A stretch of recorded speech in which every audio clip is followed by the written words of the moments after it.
Cherry blueberry jam is this really dark jam that's this really fun combination of the sweet flavor of the cherries and that characteristic taste of the blueberries. I just love doing different combinations throughout the summer. I think that it makes it so that we have the ability to have an almost endless variety of jam choices.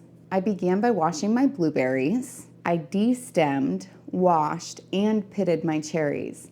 I really like this cherry pitter, but I do find that I still need to go back through and double check and make sure that there's no pits in it.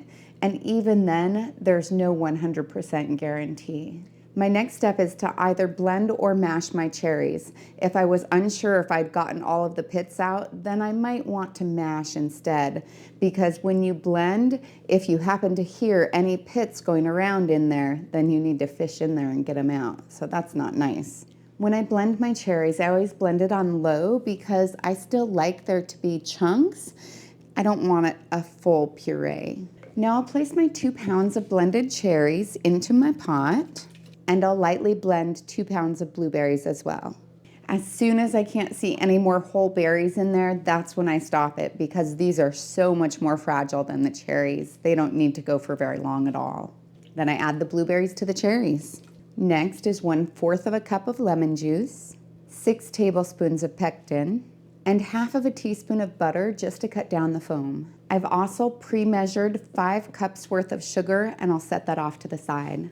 Now I'll place this on the stove and bring it to a boil. Now that it's begun to boil, I'll add my 5 cups of sugar. Now that it's come back to a boil, I'll set my timer for 1 minute. I can tell that it's a rapid boil because when I go to stir it, it still has bubbles. This smells so good. I can smell that blueberry. Oh, it's delicious. Because there's a lot of foam on the top of this jam, I'll skim it. I did use butter on it, but sometimes it still foams up. You can use parchment paper to get the foam off. You just kind of push it right on top and it sticks right to the parchment paper. But sometimes I actually like to use the foam, and this one smells so good. I would rather make fresh bread and put it on it. And it just looks lovely, actually. It's like this blueberry foam.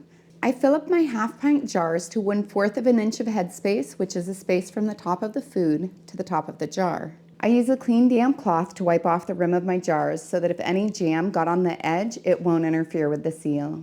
I then place my lids and rings on until they're fingertip tight. I'm using Superb lids, which are actually my new favorite. It's an American-made company, and not only do I like supporting American companies, but it has incredible quality. I really like it. It's got this thick seal around the edge, as well as 5 coats of anti-corrosion or corrosion resistant, I don't know. It's got 5 coats of corrosion resistant material over the top of the steel core, which is really important to me because I keep mine in my root cellar and it's just a little bit more humid down there, so I don't want to have any issues with rust. I not only have a link in the description below, but I also have a 20% off coupon, so that helps a little. I'll process these in the boiling water bath for 10 minutes if I'm at sea level. I'm at 1,200 feet, so I'll go for 15, but I won't start my timer until after it starts to boil. Now that the processing time is done, I'll turn off the heat, remove the lid, and let it sit for 5 minutes. I'll place the jars on a heat-resistant surface about 1 to 2 inches apart so that they have a chance to cool down quickly. I'll leave them for 24 hours so that they can get a good seal. I know that they have a good seal if the center of the ring has depressed down. If it has, then I'll remove the ring, wash it with hot soapy water, and place it in a cool, dry, dark location like my pantry, and use it in the next 1 to 3 years. If for some reason it didn't seal, then I'll put it in the refrigerator and use it right away. I'm actually going to taste test some of that lovely foam that I took off earlier. When I was a kid, I used to love getting the foam when my mom would make jam because she would usually make sure that she made fresh bread the same day. Great idea, I think. So it's actually so good. I love how prevalent that blueberry taste is, but then with that cherry to back it up, oh, it's really tasty.